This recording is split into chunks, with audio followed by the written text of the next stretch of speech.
Leo, can I ask you something a little personal? Always. Go for it. Do you ever lie awake at night thinking, it's too late for me to change anything now? Honestly, yeah. More than I'd like to admit.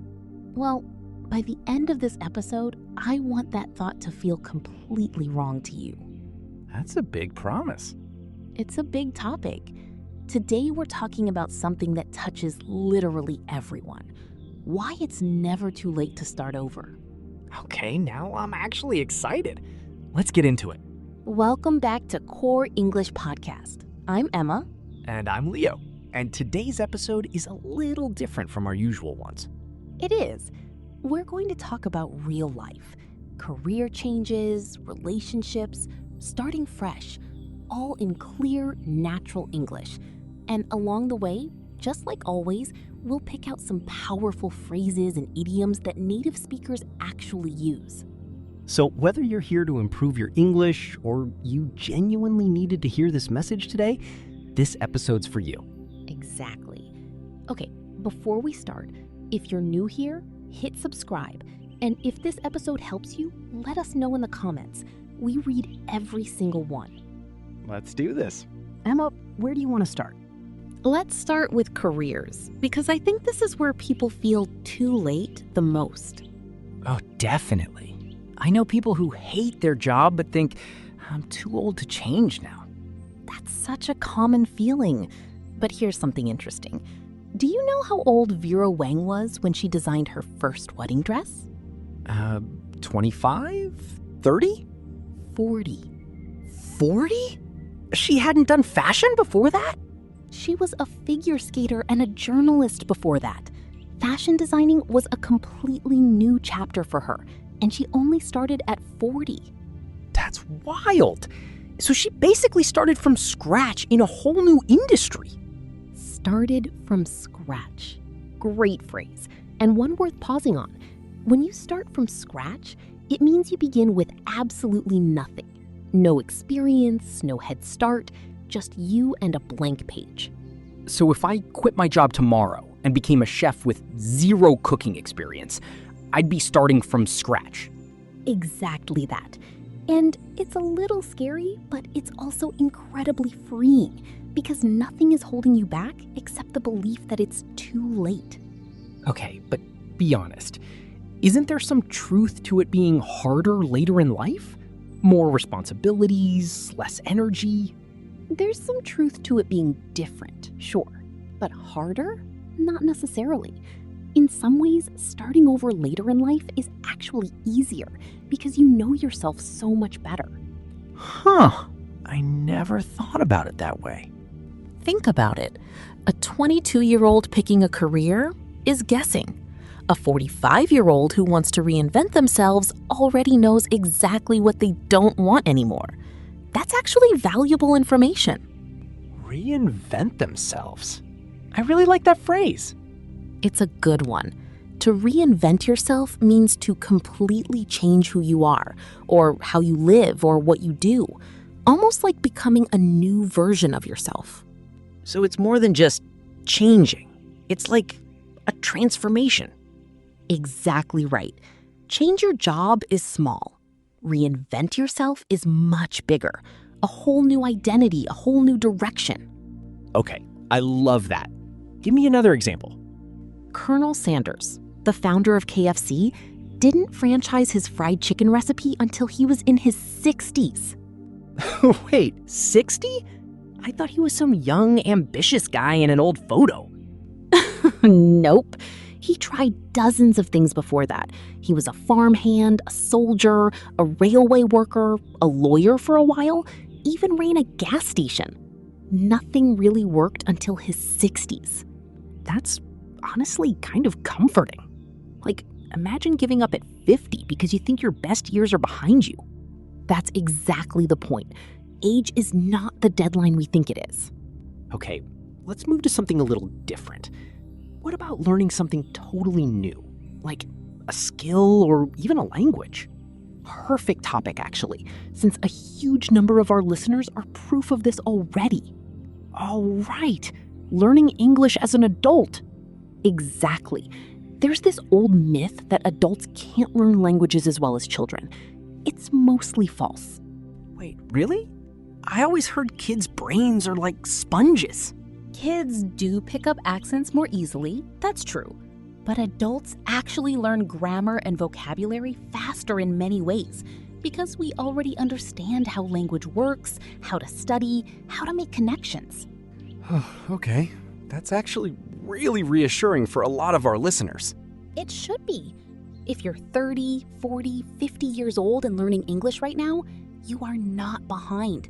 You're doing exactly what you're supposed to be doing at exactly the right time, which is now. I like that a lot. There's a saying, the best time to plant a tree was 20 years ago. The second best time is now. Ooh, that's a good one. What does that actually mean? It means, yes, it would have been great if you'd started earlier, but since you didn't, the next best thing isn't giving up. It's starting today. So it's not you missed your chance. It's your chance is right now. Exactly. Regret about the past is useless. Action in the present is everything. Okay, speaking of action, what about people who want to go back to school as adults? I feel like there's a lot of embarrassment around that. There really is, and it shouldn't exist. Some of the most respected professionals in the world went back to school well into adulthood. Like who? Vera Wang again, actually. But also, think about this practically. Time is going to pass anyway. Wait, what do you mean? I mean, if you don't go back to school, 4 years from now, you'll be 4 years older with the same regret. If you do go back to school, 4 years from now, you'll be 4 years older with a degree. Oh, wow. Time is gonna pass either way. Exactly. That's the whole point. The 4 years happen regardless. The only question is what you do with them. That's such a powerful mindset shift. It really is. And going back to school as an adult usually means you actually want to be there. You're not there because your parents told you to, or because it's just what you do after high school. You're there because you chose it. Okay, new topic.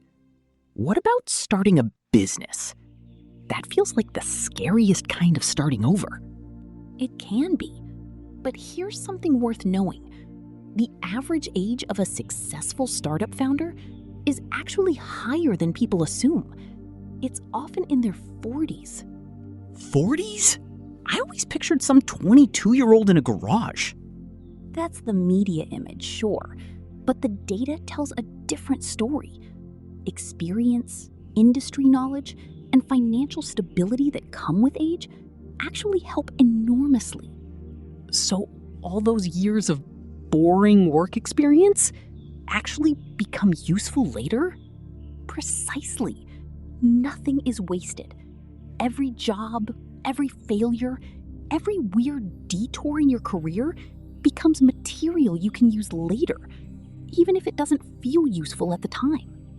I really like that phrase, detour. Can you explain that one? Sure. A detour is a different or longer route you take instead of the direct path, usually because the direct path is blocked.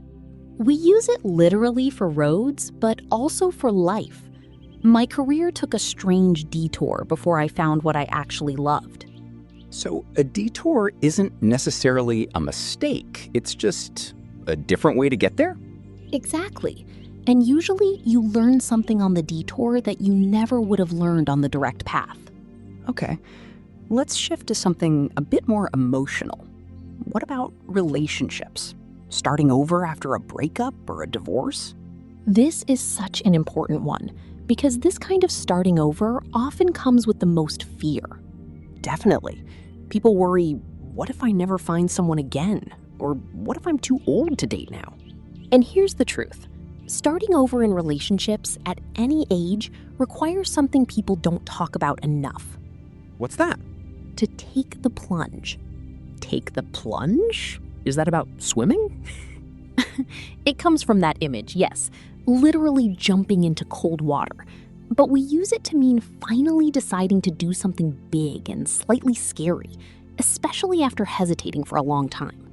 So she finally took the plunge and started dating again means She stopped hesitating and just did it, even though it was scary. I love that. It's such a visual phrase. It really captures that feeling, right? Standing at the edge and then just jumping. Is there a phrase for the opposite? Like when someone's too scared to jump? Yes, having cold feet.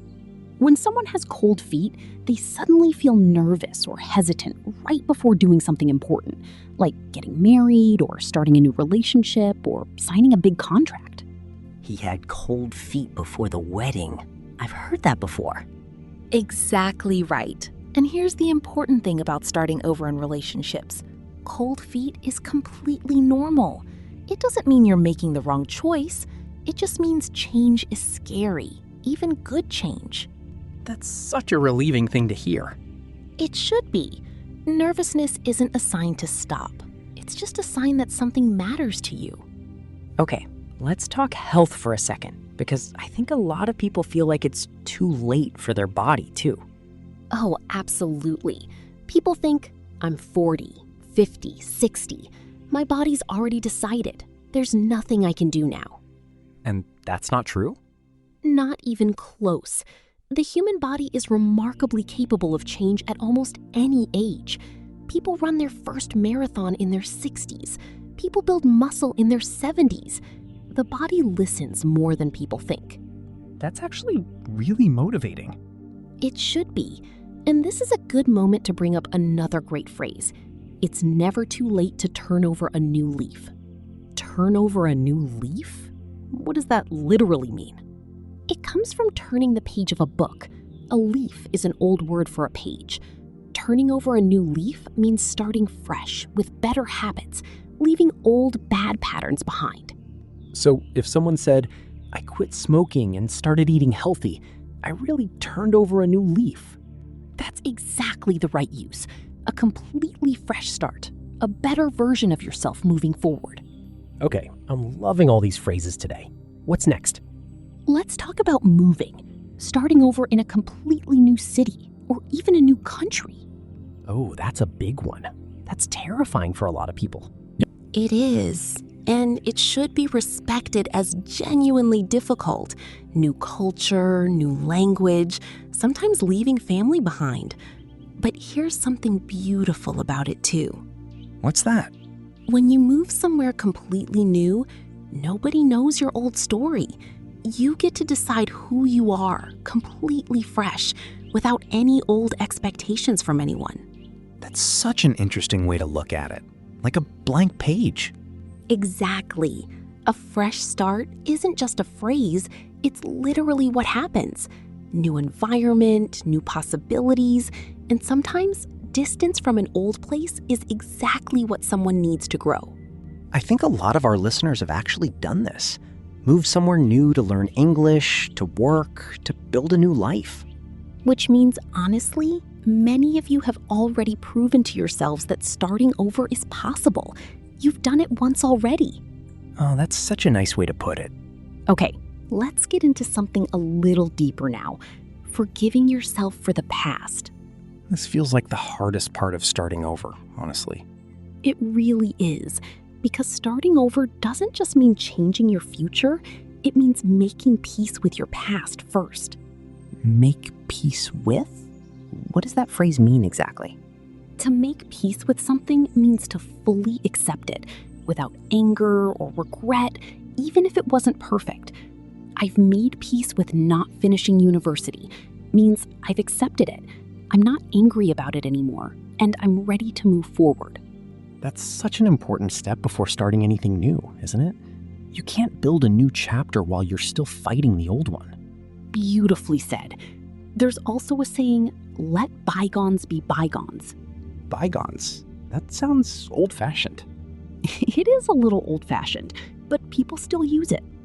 Bygones means things that happened in the past. Let bygones be bygones means let the past stay in the past. Stop holding on to old mistakes or old arguments. So if two old friends had a big fight years ago, and one says, let's let bygones be bygones. They're saying, let's forget about the old conflict and move forward together. I love that. It works for forgiving other people, but also forgiving yourself. Exactly. And honestly, that's often the hardest kind of forgiveness. We're much harsher critics of ourselves than of anyone else. That's so true. I think most people are. Which is why starting over always requires a little self-compassion first. You can't build something new on a foundation of guilt. Okay, last topic before we wrap up. What does success even mean when you're starting over?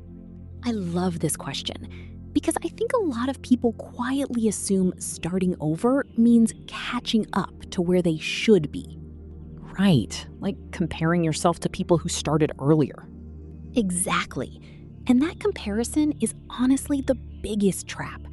There's a phrase for this, in the grand scheme of things. The grand scheme of things? That sounds very philosophical. It kind of is. It means when you consider the whole big picture of your entire life, not just this one moment. So if someone says, in the grand scheme of things, starting my career at 35 instead of 25 doesn't really matter. They mean looking at your whole life, 60, 70, 80 years. Those 10 years matter so much less than we think they do in the moment. That's such a comforting perspective. It really is.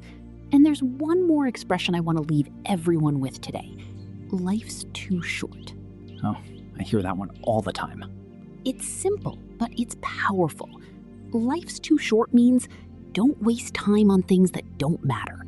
Don't waste time being afraid, because time is limited and it's precious. Life's too short to stay in a job you hate. Exactly the right use. And I'd add, life's too short to believe it's too late for anything you truly want. Emma, can we talk about something a bit more creative now? Like art, music, writing, that whole world? Oh, I love this one because I think creative dreams get abandoned the earliest and mourned the longest. That's such a sad but true way to put it. People say, I used to paint, or I used to write, like it's a chapter that's permanently closed. And it almost never has to be. Grandma Moses, the American painter, didn't start painting seriously until her 70s. Her 70s? What was she doing before that? Farming, mostly. Hard, physical work her whole life. She only picked up a paintbrush seriously once arthritis made other work difficult. And she went on to have her paintings shown around the world. That's incredible. So her ending was actually somebody else's beginning? Exactly. And here's a phrase that fits perfectly. It's a blessing in disguise. A blessing in disguise? Like a good thing wearing a costume? Kind of exactly that, actually. It means something that seems bad or unlucky at first, but later turns out to bring something genuinely good. So her arthritis, which sounds purely negative, actually led her toward painting? Right. Losing that job felt terrible, but it turned out to be a blessing in disguise because it pushed me towards something I actually loved. That's the exact shape of the phrase. I really like that one. It gives you permission to look for the hidden gift inside a hard moment.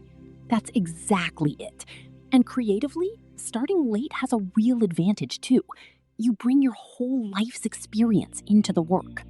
A 20-year-old writing a novel and a 50-year-old writing a novel are drawing from completely different wells of experience. That's such a good point. Life experience isn't just something to overcome, it can actually be raw material. Precisely. Nothing you've lived through is wasted if you're willing to turn it into something. Okay, let's shift again. What about friendships? I feel like adults especially struggle to build new ones. Oh, this is such a real, quietly painful topic. So many adults feel like the friend-making window closed sometime around university. I've definitely felt that.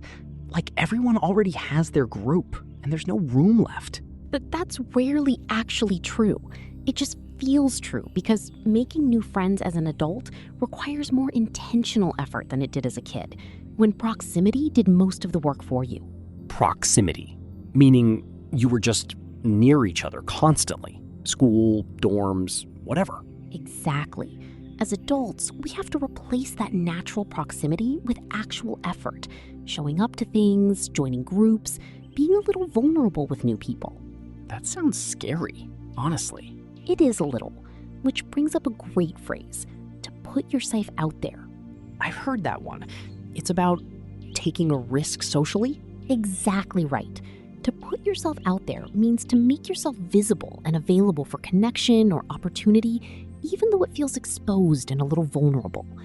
I finally put myself out there and joined a local club, meaning you took the small, brave step of showing up somewhere new.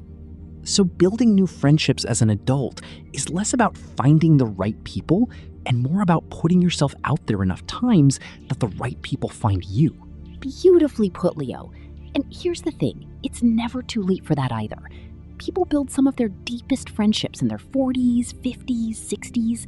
Life stage doesn't put a limit on connection. That's genuinely comforting to hear. Okay, let's talk about something a little more practical now. Money. Starting over financially. That's a big fear for a lot of people. I'm too old to start saving, or I've already made too many financial mistakes. And I understand that fear completely. But here's the mathematical truth. The best time to start was years ago, yes. But the second best time is always today, no matter your age. There's that tree phrase again. It really does apply to almost everything, doesn't it? And financially, there's a specific trap I want to mention. Throwing good money after bad. Throwing good money after bad? What does that mean exactly? It means continuing to invest more time, money, or effort into something that's already failing, just because you've already invested so much into it. Oh, like staying in a business that's clearly not working just because you've already spent so much on it? Exactly that example. The healthier move is often to recognize the loss, stop throwing good money after bad, and redirect your energy towards something with real potential, even if that means starting over financially or from a lower point. That takes a lot of courage, though, to admit something isn't working. It does. But here's the freeing part. Starting over financially at 45 with a clear plan is genuinely better than staying stuck at 25 with no plan at all. Age isn't the variable that matters here. Direction is. Direction, not age. I like that as a mindset. Me too. Okay, one more topic before we head toward our recap. Mental health and starting over emotionally. This feels like maybe the most important one of all, honestly. I think so too. So many people carry old emotional patterns for decades, thinking, this is just who I am now. It's too late to change. Like anxiety or old trauma or just deeply ingrained habits of thinking. Exactly. And the truth is, the human brain remains capable of real change throughout life. Therapists and researchers call this neuroplasticity. Neuroplasticity. That's a big word. Break it down for me? Of course. Neuro relates to the brain and nerves, and plasticity means the ability to be shaped or changed, like plastic before it hardens. Neuroplasticity is your brain's ability to form new patterns and connections at any age. So the brain isn't fixed. It's more like clay than stone. I love that image, and it's accurate. People genuinely rewire long-standing anxiety patterns, build new coping habits, and heal from old trauma well into their 50s, 60s, even 70s. That's such hopeful information. It should be. And here's a gentle phrase for this journey. Healing isn't linear. Not linear? Meaning it doesn't go in a straight line? Exactly. It means progress in healing isn't a perfectly straight upward path. There are good days and hard days, steps forward and steps back, and that's completely normal, not a sign of failure. I had a rough week, but I'm trying to remember healing isn't linear. Perfect use. And that patience with yourself, that's really the foundation underneath every single kind of starting over we've talked about today. Can I be honest about something, Emma? Please, always. There's actually something I've wanted to start for years, and I keep telling myself the same excuse. Go on, I'm listening. I've always wanted to learn guitar, like since I was a teenager. And every single year I tell myself, maybe next year, once things calm down. And how many years has next year been now? Honestly, about 12. 12 years of next year. Leo, I think you've just perfectly demonstrated the exact excuse we should talk about next. Oh no. Am I about to be the example in my own podcast? You are. And I think our listeners will thank you for it, because I guarantee half of them have their own version of guitar. That's actually a really good point. Okay, so what's actually going on with that excuse once things calm down? It's one of the most common traps people fall into. The belief that there's a future moment when life will finally be calm, organized, and ready for a new beginning.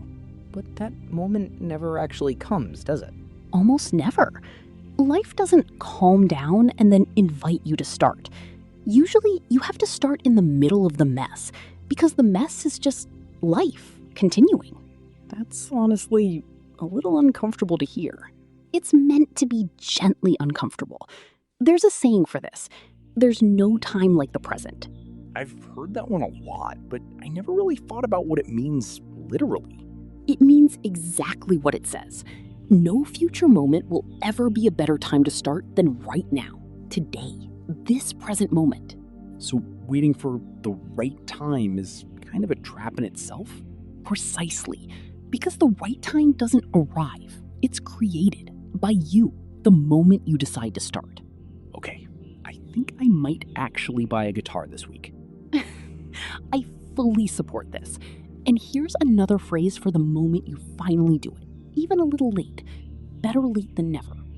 Ow, I know this one. It means doing something late is still better than not doing it at all, right? Exactly right. I finally learned to swim at 35. Better late than never. It removes the shame from timing and focuses on the fact that you did it, period. I really like that phrase. It's forgiving. It is. Let's talk about a few other excuses people commonly use, because I think naming them helps take away their power. Good idea. What's the next one? I don't have enough time. This is probably the single most common excuse for not starting over. I use that one a lot, actually. Most people do. But here's an uncomfortable truth. Everyone has the same 24 hours. The difference is almost always priority, not time itself. That's blunt, but fair. I say it gently, but honestly, if someone watches 3 hours of television every night, they technically do have time. They're just spending it somewhere else. So it's less about finding time and more about reclaiming it from somewhere? Exactly. And there's a nice phrase for that, to make time for something, rather than to find time. It's a subtle shift, but making time implies you're actively choosing it, rearranging your life around it, instead of passively hoping some spare time appears. I made time for guitar practice every evening. Sounds so much more intentional than I found time. Exactly the difference. Okay, next excuse? I'll probably fail anyway. Yeah, that one's a big one for a lot of people, I think. It really is. And here's the truth about it. Failing at something new is not actually the opposite of success. It's usually a required step toward it. Right. Like, nobody plays guitar perfectly on day one. Exactly. And there's a lovely phrase for this mindset. Fail forward. Fail forward? That's an interesting combination of words. It means treating every failure as a step of progress rather than a step backward. Each mistake teaches you something that moves you closer to success, even though it feels like a setback in the moment. I failed my first driving test, but I failed forward and passed the second time with real confidence. Perfect example. The failure wasn't wasted. It directly built the skill that led to success. Okay, last excuse. And I think this might be the sneakiest one. What if people judge me for starting so late? This one is powerful because it's not really about the new skill at all. It's about fear of other people's opinions. Right. Like, everyone will think it's weird that a 40-year-old is learning to tear for the first time. And here's the honest truth. Most people are far too busy worrying about their own lives to spend much time judging yours. That's blunt, but probably true. It really is. And even if someone does judge you briefly, their judgment doesn't actually change your life. Only your own choices do that. There's a saying for that too, right? Something about grass? You're thinking of the grass isn't always greener, which is related but a little different. That one means other people's lives often look better from the outside than they actually feel from the inside. It's a reminder not to compare your real life to someone else's highlight reel. Oh, that's such a good one too. So people judging me for starting guitar late are probably dealing with their own version of too late somewhere in their life. Almost certainly. Everyone is fighting their own quiet battle with time, Leo. You're really not alone in this. Emma, this episode genuinely made me think about my own life a little differently. That's exactly what I hoped for. Okay, let's do our recap now, because we covered a lot of powerful phrases today. Let's do it. We started with start from scratch, beginning with nothing, no experience, just yourself. Then reinvent yourself. A much bigger transformation than just changing one thing. We talked about detour, an unexpected path that still teaches you something valuable. Take the plunge. Finally doing the scary thing you've been putting off. Having cold feet, feeling nervous before something big, which is completely normal. Turn over a new leaf. Starting fresh with better habits. A fresh start. A new environment that lets you redefine yourself. Make peace with something. Accepting the past without anger. Let bygones be bygones, leaving old conflicts and mistakes in the past. A blessing in disguise. Something that seems bad at first, but leads to something good. To put yourself out there, making yourself available for connection, even though it feels exposed. Throwing good money after bad. Continuing to invest in something that's already failing. Neuroplasticity, your brain's real ability to change and grow at any age. Healing isn't linear. A gentle reminder that progress has ups and downs, and that's okay. There's no time like the present.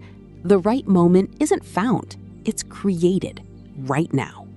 Better late than never. Doing something late is still far better than never doing it. To make time for something instead of finding time, a small phrase that means actively choosing it. Fail forward. Treating mistakes as steps of progress, not steps backward. The grass isn't always greener. Other people's lives often just look better from the outside. In the grand scheme of things, looking at the big picture of your whole life. And finally, life's too short. A reminder that time is precious, so don't let fear steal it from you today. That is such a powerful list of phrases, but also just a powerful list of ideas. That's exactly why I wanted to make this episode. Whatever starting over means for you, a new job, a new city, a new relationship, or even just starting to believe in yourself again, it's genuinely, truly not too late. I think a lot of our listeners needed to hear that today. I hope so. So here's your challenge this week. Think of one small thing you've been putting off because you thought it was too late. and take one small step toward it. Just one. It doesn't have to be big. Small steps count. They really do. So tell us in the comments, what's one thing you're going to starting today? We read every single comment, and we would genuinely love to hear your answer. If this episode meant something to you, please hit subscribe and share it with someone who might need to hear this today. Sometimes the right words reach someone at exactly the right moment. And if you enjoyed learning these phrases today, we've got plenty more episodes just like this one waiting for you. Until next time, remember, it's never too late. Not for English, not for your career, not for love, not for anything. Oh, Emma, that was beautiful. I have my moments. See you all next time on Core English Podcast. Bye, everyone. Go start something today.